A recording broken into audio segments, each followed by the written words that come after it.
Hi friends, मैं हूं आपका अपना प्रतीक और चल रही है अष्टावक्र महागीता। अब तक हम लोगों ने 6 श्लोकों को देख लिया था और उसके व्याख्यान को। तो फिर से एक क्विक सा रिवीजन लेते हैं। जैसे प्रथम श्लोक में जनक पूछते हैं अष्टावक्र से कि कथम ज्ञानम अवाप्नोति, कथम मुक्ति भविष्यति, वैराग्यम च कथम प्राप्तम, एतद् ब्रूहि मम प्रभु।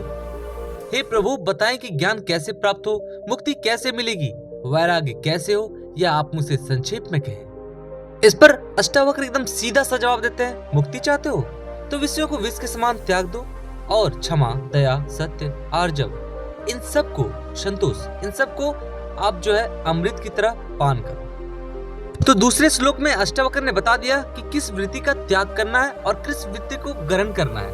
फिर तीसरे श्लोक में वे कहते हैं कि न पृथ्वी, न जल, न अग्नि, न वायु, न आकाश, ऐसा तुम अनुभव करो कि इन 5 महाभूतों से बने शरीर में से तुम कुछ भी नहीं हो।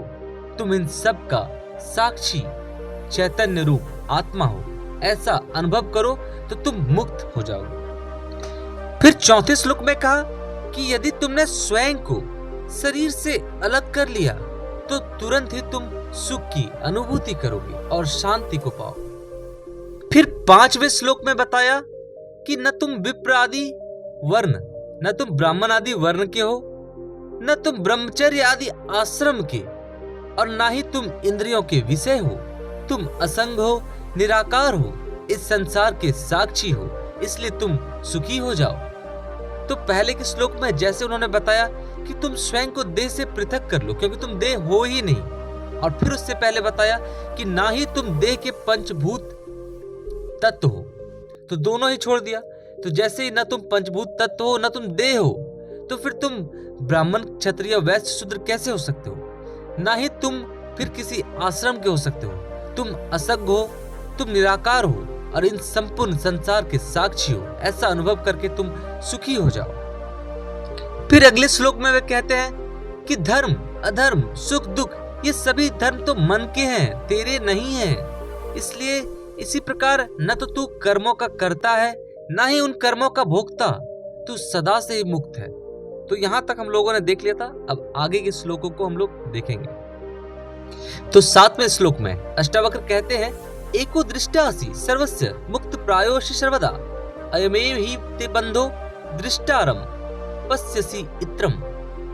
सबका दृष्टा एक ही है, तू सब प्रकार से सदा से ही मुक्त है। तेरे बंधन का तो कारण ही यही है कि तू वह दृष्टा होते हुए भी किसी अन्य को, अपने से इतर को दृष्टा मानता है। तो इसका जो व्याख्यान किया गया है वह ऐसा है कि महर्षि ने पहले भी दृष्टा भाव की बात की है। अब वे इस बात को स्पष्ट करते हैं कि क्या कारण है कि जो तू सदा से ही मुक्त है, स्वयं एकमात्र दृष्टा है, बंधन में पड़ा हुआ है। इस बंधन का कारण सिर्फ यह है कि तू अपने से अलावा किसी दूसरे को दृष्टा मानता है। जब दूसरे किसी को दृष्टा मानता है तो स्वाभाविक है कि स्वयं को कर्ता माने, और जब कर्ता मान लिया तो भोक्ता तो स्वयं बन गया। कर्ता मानते ही सुख, दुख आदि द्वंद्वों के चक्र में घूम गया। द्वंद्व की प्रकृति तो सापेक्ष है, जब सापेक्ष में फंस गया तो सापेक्ष ही प्राप्त होगा। यहाँ अपने से अलावा दृष्टा के रूप में ईश्वर आदि के अस्तित्व को भी नकार दिया गया है। ईश्वर भी जीव को लेकर ही है। ईश्वर कारण है, ईश्वर कर्म फलों का देने वाला है, लेकिन यह तभी संभव है जब जीव हो। जब बंधन नहीं तो जीव कहाँ, और जब जीव नहीं तो ईश्वर की क्या सार्थकता। स्वयं को दृष्टा जान, समझ और अनुभव करने वाले के लिए मुक्ति तो सदैव से है, मुक्ति तो उसका स्वभाव है।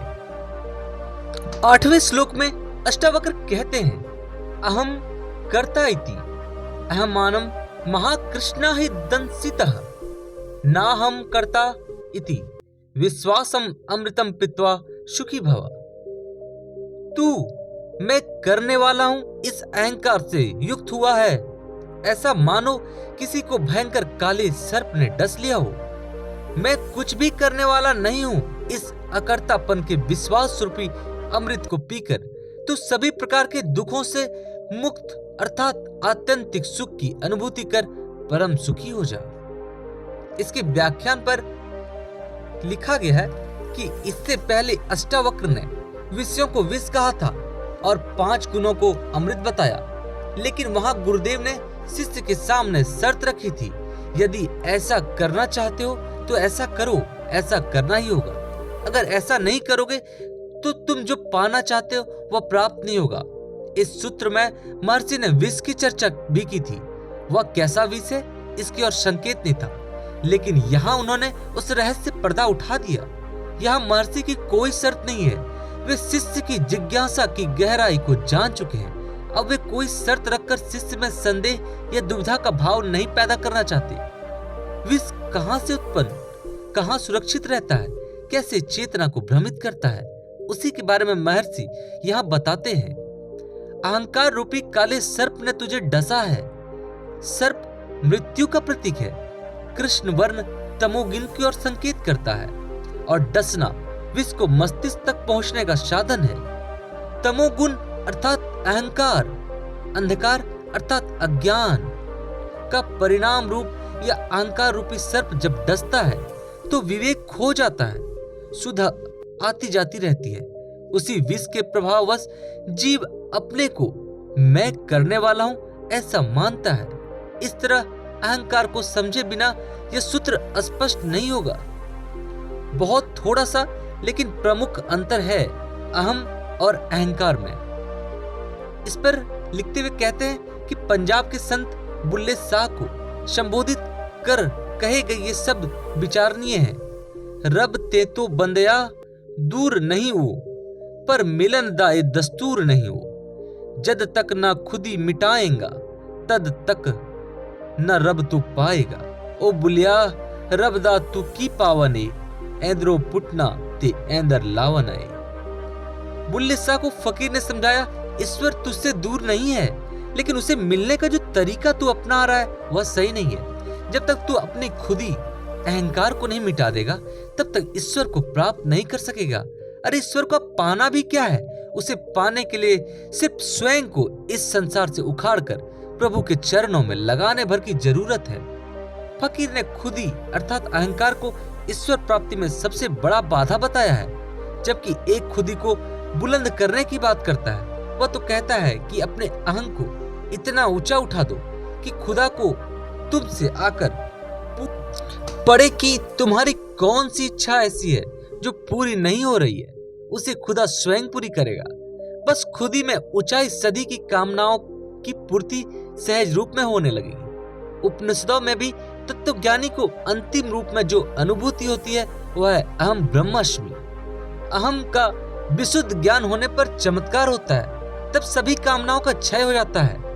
कुछ ऐसा नहीं रहता जिसे पाने की जरूरत महसूस हो, जबकि अहंकार में अहम का अस्तित्व सांसारिक विषयों को लेकर होता है।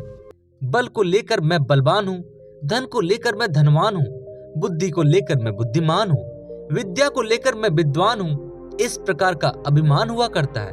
और ये वस्तुएं क्योंकि विशेष प्रकार के प्रयत्नों द्वारा प्राप्त की जाती है, इसलिए इनके छीनने की भी संभावना बनी रहती है। जिससे जोड़कर अपने अस्तित्व को माना गया है, उसे जब कोई नकार देता है तो वह झुंझला जाता है। तब सिद्ध करने की कोशिश करता है कि स्वयं को वैसा जैसा अहंकार होता है, इसी से प्रयास में लगा रहता है। लेकिन प्रकृति के नियम अपना काम करते हैं। बल, धन, विद्वता, बुद्धि पल भर में छिन जाते हैं, तब सिर्फ दुख ही हाथ लगता है। अहंकार से विमूढ़ हुआ स्वयं को कर्ता मानता है, लेकिन परिस्थितियां महसूस कराती है कि बहुत कुछ ऐसा हो रहा है जो कभी सोचा चाहा नहीं गया था। कर्तापन का सिर्फ अभिमान मात्र है, और तब स्वयं को कर्ता इस रूप में सिद्ध करने की कोशिश शुरू हो जाती है। एक अर्थात मूर्खता को छिपाने के लिए दूसरी मूर्खता। एक बात और जो सबसे मजेदार इस समय होती है, इस समय कर्ता करने का श्रेय तो अपने पर लेना चाहता है, लेकिन भोगने को तैयार नहीं होता। वह कर्ता तो बनना चाहता है, भोगता नहीं। इसलिए अष्टावक्र सलाह देते हैं कि मैं करता नहीं, ऐसा निश्चय करके उसके फलों को भोगने से भी स्वयं को मुक्त कर दो। यह निश्चय ही अमृत रूप है। सुखी होने का इसके अलावा कोई दूसरा चारा नहीं है। अकर्ता हूँ ऐसा निश्चय ही वह सुख दे सकता है, जो दुख रूप में नहीं बदलता। यहाँ महर्षि ने सुख शब्द का प्रयोग आनंद के अर्थ में किया है। आनंद निर्विषयक सुख है। इंद्रियों और विषयों के संपर्क से प्राप्त होने वाली अनुकूल वेदना सुख है। यह परिस्थिति और कालजन्य है। इनमें बदलाव आने पर संवेदना में भी परिवर्तन हो जाता है। इसलिए आज का सुख कल का दुख रूप हो जाता है। यह अनुभव सिद्धि है।